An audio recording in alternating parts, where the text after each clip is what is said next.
Today's daf we're going to be learning is Chullin, Daf Pechet. We're going to get started at the bottom of the previous daf. If you remember, we got off on a tangent. We were asking a question on Shmuel, who said anything that looks red, that was the whole topic of our Mishnah, is for three issues, right, is going to be considered red and is going to be considered like blood.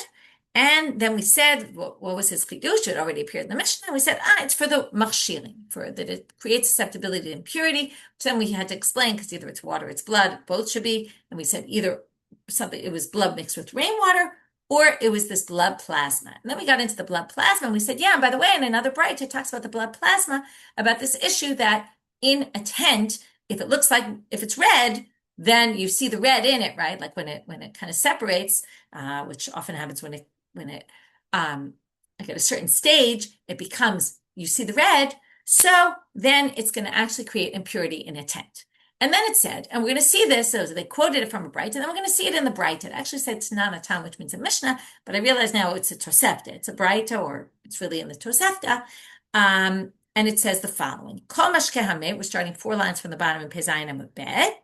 Kol mashke hameh torim chutz midamo, any liquid coming out of a dead body is pure other than its blood. Okay, any liquid. What they mean here is breast milk of a woman, let's say, who died, or tears that come out of a dead person, liquids that come out of their body are pure, okay, other than the blood, okay, and that's komar ad mumit shabo, and if it has blood mixed in, it looks red, like we saw before, mitamim ba'olam, and that's this blood plasma that we were talking about. Now the Gemara asks, wait a minute, the liquid that comes out of a dead body is pure? That contradicts the following source, which is a Mishnah in Tful Yom. Mashket Tful Yom, which is mashkima yotzim imenu, which were liquids that come out of a tful yom. Tful yom is a person who went to the mikvah already that morning, but has to wait till the sun sets until they can be pure. Now, any liquids that come out of him, which includes the breast milk if it's a woman, it includes urine, saliva, okay, and tears, are kim mashkim shenogea behem, are no different than anything that any liquids that the tful yom touches, which is Elu ve'elu ein mitamim. Neither of those are tamei. Okay? The rabbis did not, Rashi says, lo gazer Rabbanit Truma. The rabbis did not, the rabbis treated Tful Yom stringently, but not in terms of the liquids that come out of their bodies and not the liquids they come in contact with. They do not become impure. Ushar kol atmeim, and this is the important line for our purposes, any other tmeim, ben kalim, ben chamurim, whether it's a light level of impurity or a high level of impurity. Now, usually the highest level of impurity is dead people, right? So they're going to assume the chamurim means tuma from a dead body. Mashkim hayotzim mehem, kimashke hanogea behem, ve'elu ve'elu tchila. So the liquids that come out of them are no different than the liquids they touch, which means elu ve'elu are tchila. They become Rishon l'tuma. Usually what happens is when you're, let's say, an avatuma, like a dead body, or a sheretz touches something. A dead body is actually a v'avoda tuma, but we won't get into all that. But the level of impurity for the thing it touches is usually one level below. Okay, so if it's, let's say, a sheretz touches a liquid, so, or a liquid comes out of a tamei person, so we're going to say that is one level of 1 degree of impurity below what they are. Okay, which in this case we're going to say is a rishon. Okay.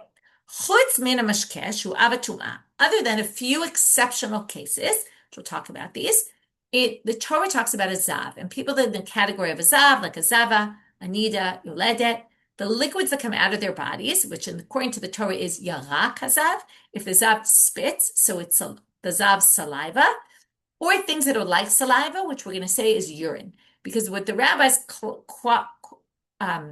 categorize these as items that collect in your body in one place before they come out. They differentiate that between that and the other, what we started with. Okay, those, let me just finish my sentence. According to the Torah, the saliva of a zav and a zava and some others like that has the level of an av hatuma. It has the exact same level as the person themselves, high level impurity. But that's a unique law for specifically the saliva and the urine. But it's anything that's like the saliva, which is like the urine. But the first category here are the mashkim yotzim mehem are rishon l'tuma. They go down a level. Okay, that's like the tears and the breast milk of a mother. Okay, now what do we have here? My kalim, my chamulim. What are the light ones and what are the severe ones of impurity? Well, my love kalim sheretz and zav. We assume it means if a creepy crawler gets on it, right? Or a zav touches it, or it comes from the zav's body. And again, then we distinguish between the breast milk and the tears on the one hand, which is a lighter impurity, but there is impurity, and the higher level, which is the ones it says so in the Torah, the saliva and the urine. But the chamurim are the mate. And then this Mishnah includes dead bodies. The mashkim that come out of them are actually impure, have impurity to them. And what did we say before? Kol mashke tohorim chutz mi kol mashke amet tohorim chutz mi damo. Other than its blood, everything else that comes out of a dead body is actually pure. So that seems to be a strong contradiction. To which the Gemara says, no, just redefine what are kalim and chamurim. It's not what you thought. Mate is not mentioned here at all. Lo, kalin sheretz, chamurim zav. Zav is more chamur than sheretz, and we're only talking about the two of them. So now they say, but wait a minute, does that make any sense though? Because then you're going to have that the liquids that come out of a zav are more severe than the liquids that come out of a mate. Now, a dead body is a higher level impurity. You would obviously assume that it's going to, if the zav's liquids are going to be impure, then all the more so, right? The tears and the breast milk, all the more so the dead body. So, Maishna zav, de gazru be rabbanan, Maishna mate de lo gazru be rabbanan. Why would the rabbis have made a decree in the case of a zav and not in the case of a dead body? Well, zav de lo bedile inashi mine, gazru be rabbanan. Well, the zav, people don't stay away from the zav. He's a person, he's impure. Okay, fine. Or a zava, right? She's impure. People aren't scared of them. We don't want to stay away from them. So the rabbi said, well, they carry impurity and you should beware because we want people to realize this person's a zav and stay away, at least from the sense of passing on impurity. But the mate, people already distance themselves from dead bodies. People aren't always trying to get close to dead bodies. So there was no reason for the rabbis to make a decree. And that explains this contradiction that we completely got off on a tangent about, and now we're going back to our Mishnah. So our Mishnah talked about the dam hanitaz v'sh'ala sakin, okay, blood that sprinkles right off to the side, not like in the big pile where the blood comes out of the animal, but it sprays off to the side, or it's on the knife. So Tanakama said you have to cover it. And then Rabbi Yehuda said, when is this? It's only if that's the only blood you have, then you can use that to fulfill your mitzvah. But not if you're doing all the other blood and you cover it, you don't need to deal with this. Now, I did mention this before, but I remember the Sugya in Sanhedrin talks about where anytime Rabbi Yehuda says ematai, it actually comes up in a few other sugyot. It actually comes up in the gambling sugya about who can't be a witness.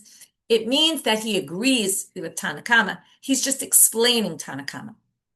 We're going to see this from the Braita and the continuation of the Gemara. It doesn't seem to be that they disagree. It seems that he's defining the rabbi's position, Tanakama's position.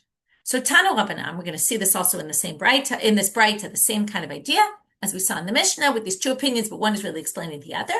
And although there are some people that think they disagree, just to point out, the commentaries bring in this thing about the ematai, but some do think that he disagrees with Tanakama. But it does seem kind of clear from the sugya that they don't disagree. You'll see why in a minute, or in 3 minutes. So Tanu Rabbanan, Vikisa, what we're going to do in this Braita is what we usually do when we bring a Braita in the Gemara is to find the source in the Psukim for this halacha. Vikisahu melamed shedam hanitaz v'sha'al sakin chayav l'chasot. Because it says vikisahu, what do we learn from this? You have to cover it. Cover all of it, even the stuff that got off to the sides. Amar Rabbi Yehuda ematai, but Rabbi Yehuda says, no. When does this mean? Vikisahu includes those items, same as we saw before. Bisman she'en sham dam elahu. It's only if there's no other blood. But yesh sham dam shelohu patur milachasot. If there is other blood, you don't need to do this. What it's really saying is kisau, cover with any blood there is, even if it's just blood on the side, right? If you don't have other blood, use the blood that spritz off to the side or the blood on the knife. Okay, Tanya Idach. Now we're going to see two other opinions in this other Braita. Bikisahu melamed shekol damo chayav l'chasot. And here you learn all the blood. Kisau means not it, meaning any blood there is, can be used for the mitzvah. This is kisau, every single blood there is, cover it. Okay, everything. Mikan amru dama disaz v'sha'al agapayim chayav el chasot. From here, they learned that blood that sprinkles off to the side and blood that's on the animal on the side of his body that kind of, sprinkled off to the side there, you have to cover. So this is the opinion that seems to say everything has to be covered. Amar Rabban Shimon ben Gamliel b'ameh dvarim amurim shelo kisa dam nefesh. Rabban Shimon ben Gamliel says you only have to cover all the blood if you didn't cover the main part of the blood that came from the center of the animal, right, where the soul comes out with. Aval kisa, which makes sense in the context of the psukim of the ki adamu hanefesh and all that we saw yesterday. Aval kisa dam hanefesh pasur milachasot. But if you cover that blood, then you don't have to do anything more. B'may kami palge. What's the root of this three-way machloket here? So Rabbanan savre damo kol damo. Rabbanan hold, the Rabbanan is in the second Braita here, or perhaps the Tanakam if we think in the first Braita, and in our Mishnah if he disagrees with Rabbi Yehuda, that kol damo, it includes all blood, okay? Meaning, right, everything has to be covered, even the stuff all the way on the side. Rabbi Yehuda savar damo, it's blood, afilu miktsat damo. Damo means it could be any part of the blood. So if you don't have the main blood, well, then use the blood on the side. And Rabban Shimon Gamliel savar damo hamiyuchad. It's special blood, the one where the soul comes out. Now we're going to move on to the next Mishnah. And the main topic for the continuation is, what can we cover it with? It says afar. Afar means probably soil, okay? Like things where, you grow items in.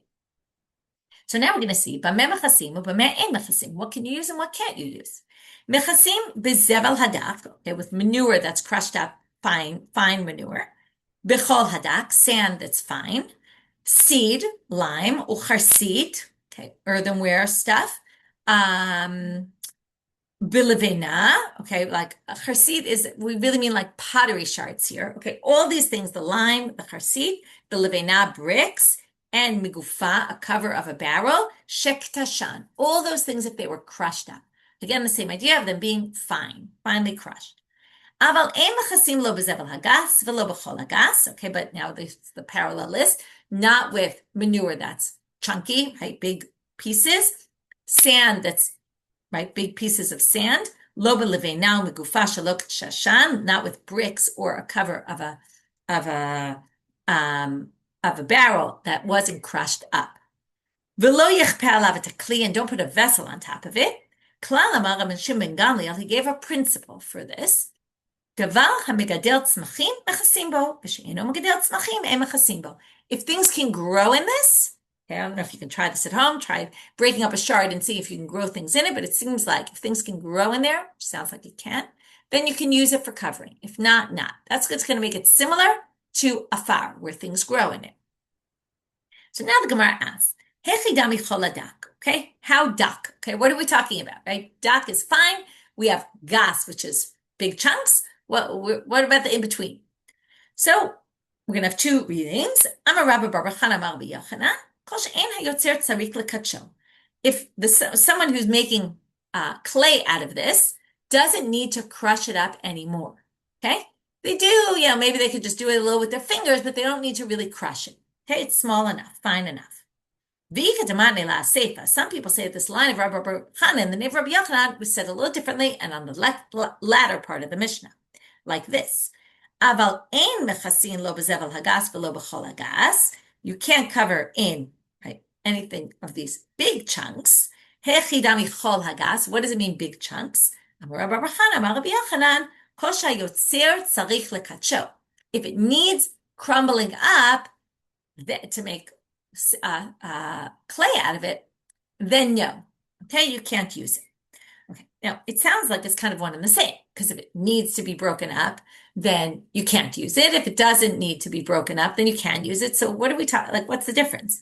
That's what the Gemara asks, my benayu, what's the difference whether it was said on the first line or the second line, because it's basically saying the same thing. Well, ika benayu dit tzarich velo tzarich, demiparach iparuche. What if it needs but doesn't need? It's kind of in between. It means maybe some people will crush it, some people won't, and even the ones who crush it can just crumble it with their fingers. So if you read it on the first line, we're going to read like this. What is fine? As long as, now kol means anything that a person does not have to crush up, which means if you don't have to, you can, but you don't have to. That's what we said. Some people do. You don't really need to crush it. Well, then it's fine and you can use it. So that's going to be a more all-encompassing. More things are going to be permitted. If you say that it's on which things can't you use, and then it says anything that needs crushing, then that might include anything that needs crushing is going to be a problem, even if only some people crush it, or even if you crumble it with your hands. So then we're going to include much less. Okay, so that's the nafkamina between the two readings. Okay, Tanu Rabbanan, another braita that explains other items you can use. Vikisahu, so it says cover it. Yachol yachasenu ba'avadim, maybe you could cover it with a stone, with stones. Or yichapeh alav et hakli, or put a vessel on top. Talmud lomar be'afal. So they said, no, it says with soil, right? Or with dirt, ground, okay? From the dirt from the ground. Ainli ala afal. Okay, so that would then say, okay, no, it's not stones, it's not right. It has to be afar, soil. Ainli ala afal. So how do we get to other things as well besides soil, if we're going to take this word soil so literally? Ushchikat avanim, or crushed up stones, or shchikat charsit, or these pottery shards crushed up into pieces. Unoret pishtan daka. If you took the chaff of the flax and you crushed it up into small pieces, turning out a bet. Unisoret shel charshin daka, or you took the sawdust, right? What's it called? The sawdust from the carpenters, okay, which is also very fine. Visid v'charsid levanal megufashik tashan, or the lime and the pottery shards and the bricks and the cover of the barrel that you crushed up into pieces. How do we know that we include that as well? Talmud lamar vikisahu. It says, well, you cover it. So that is a more general term, including more. Well, if you're already including more, why don't we include even more? The big chunks, and shchikak matachot, crushing up of metal vessels, or the brick and the cover of the barrel that you didn't crush up. Okay, they keep adding more things, flour and bran, and the morsan, which is the coarse bran. Okay, all those can't be used. How do we know that? Because it says ba'afal. Okay, so now we're getting a little random here, and that's what the Gemara says here. Right? You're trying to say kisau is general, but then you're saying afar is specific. But why are you ending up with this? You could end up in a lot of places on that scale of saying, well, it has to be like afar, can't, but it could be more, right? So why do you end up here saying yes to those, no to those? Well,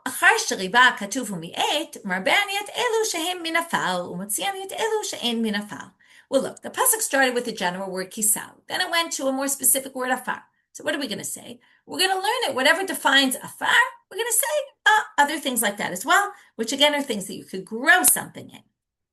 Well, if that's the case, and you're looking at like riba mi'et, well, that sounds a lot like a klalu prat. Ema kisau klal, afar prat. Why are you saying it was covered is the general? Afar is the specific. Klalu prat ain beklal elamasha beprat. Afar in midiachrini lo. Well, if you employ the klal and prat principle, this isn't a klal prat to klal. Then you would go and say, oh, well, the klal at the end comes say anything that's kind of like the prat. But when you have just a klal and then a prat, a general word, and then a very specific one, we actually say it's only like the specifics. So why don't you say afar, yes, nothing else should be included here. You have to cover it with afal. So Rav Meir is going to basically explain why you don't use a klal uprat learning methodology here. Amar Rav Meir, mishum dehave klal hatzarich leprat. This is a generalization, kisau, that wouldn't make sense without the prat. Kisau with what, right? You could cover things in so many ways. You could cover with a blanket. You could cover with anything. So you need the word afar to tell you what are we covering it with.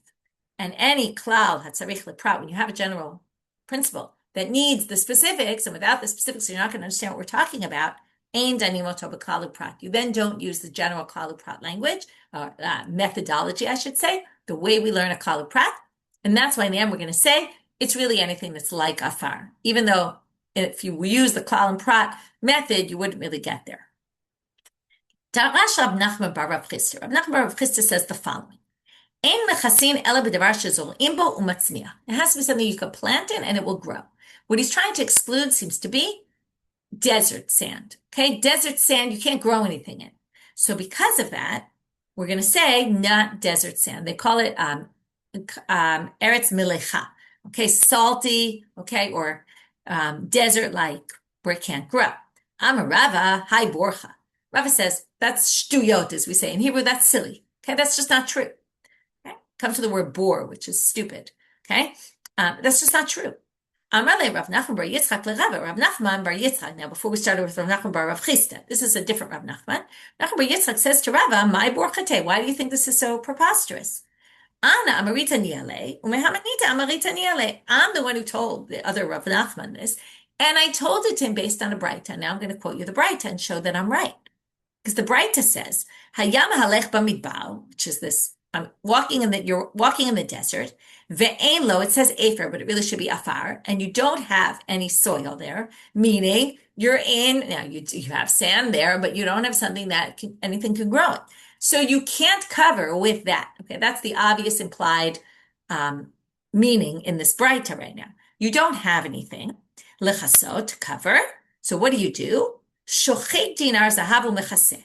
You take, sounds a little strange, a gold coin, you crush it up, and you cover it with that. Okay, so it can cost you a lot of gold probably to cover your blood, depending on how much blood you have. Hayam halech b'sfina. It doesn't sound like the most practical. But anyway, probably people always have money on them, so that's something you can use. If you're in a boat, and ein lo afar lechasot, because there's no soil in the boat, soref talito mechaseh. You can burn your cloak and cover it with that. Okay. Now, so the main point being, Rav Nachman Baal Yitzchak says, based on this Braita, this is where I taught Rav Nachman the following, what he said, because you can't plant anything from the desert in the sense, you can't use it. Nothing can be planted there. So now we just want to understand what happened here with these alternative possibilities, which again isn't part of the flow anymore, but it's part of our topic.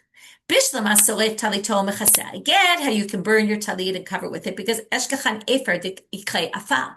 Sometimes ashes, which you're going to get from your clothes, are called afal. Okay, the term that the Torah says, cover it with afar, which usually means soil, sometimes means ashes. Where is that? In the para aduma. It says you burn the para and you end up with ashes, and it says the afal sreifat chatat. Okay, so it calls it the afar of the burnt sin offering, and it's called afar, but it really is afer. So that's how we get that you could use your clothes. Ela dinar zahav minala. But how do you know you can burn this, or you can crush up this gold coin and use it? So Amar Rabbi Zera, va'afrot zahav lo. A pasuk from Eov connects zahav, gold, with afar. It calls it afrot zahav. So from there you see afar could also be relating to gold, even though it's not really what you would normally think of when you think of afar. But crushed up gold could be called afar. Tanu Rabbanan. Now, if we're already on the topic of afer, of ashes, we're now going to have a machloket Beit Shammai Beit Hillel about ashes. Ein mechasin ela be'afal divrei Beit Shammai. Says you have to use specifically afar. Ubeit Hillel omrim matzinu efer shekaroi afal shene'amar. Now he's going to quote the pasuk I said before. V'lakhu latamei me'afal sreifat hachatat. Okay, so there you see afal is talking about afer, right? It's really ashes.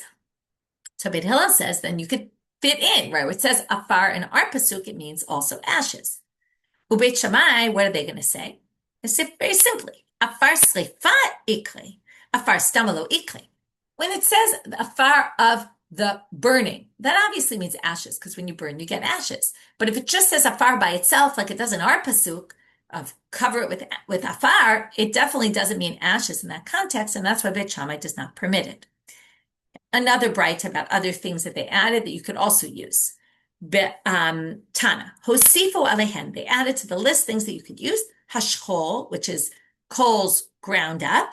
Hakol, that was powder they used usually for either an eye salve for medicinal purposes or for eyeshadow, for makeup. Vinikat pisulin, you took crushed up, you chiseled, you had something chiseled and then you crushed it up into pieces. Some people say even arsenic, okay, which also creates a powdery substance that people would use for coloring, either yellowish or reddish in color. Amar Rava. Now we're going to end with this interesting statement about Avraham Avinu. And again, because we talked about afar and afer, very famous pasuk of Avraham Avinu. B'schar she'amar Avraham Avinu va'anochi afar ve'efer. When Avraham Avinu said, who am I to talk to God? I am a nobody. What did he say? I am ashes and afar. By the way, afar could also be translated as dust, right? Ka'afar da'ara, like we say about our chametz, is like dust of the earth. Okay, but the dust here means more like soil. Okay, but the point is ashes and okay, actually I said it in the wrong order. Anochi afar ve'efel. I'm dust and I'm ashes. Because he said that, zachu banav l'shtei mitzvot.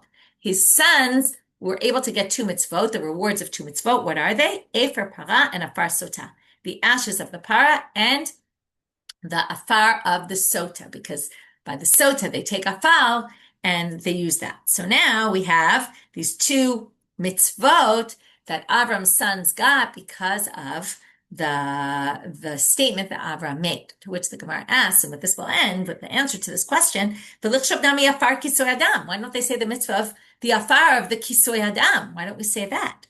So they say, no, because hatam hechsher mitzvika hana'aleka. Now, this is very interesting. They're going to say that and it teaches us about the nature of the kisoy adam as opposed to many other mitzvot. Many other mitzvot we get benefit from. Now, on the one hand, we just say how mitzvot are lav lehinot, it's we're not supposed to benefit from them, but what we mean by benefit is, like the Ephah of the parah, we get benefit because we can use the ashes to purify ourselves. The afar of the sotah we use to decide if this woman is guilty or not, and then that enables, if she's not guilty, it proves her innocence. She can then, create peace between her and her husband. But the afar of kisoy adam doesn't really help us. Why doesn't it help us? Because if you just have to do it, but we don't gain anything from it because you've slaughtered the animal. You have to cover the blood, but if you don't cover the blood, the animal's already slaughtered and it's kosher. It doesn't enable us to eat the animal. So it's just what we call a hechsher mitzvah. It's just something we have to do to get it done, but it's not something that inherently gives us benefit. So you wouldn't say, oh, well, Avram got rewarded that we got this mitzvah to cover the blood. It's not something that really gets us anywhere, okay, in the world. So it does. It gets us reward for the world to come. But in this world, it doesn't really do much for us.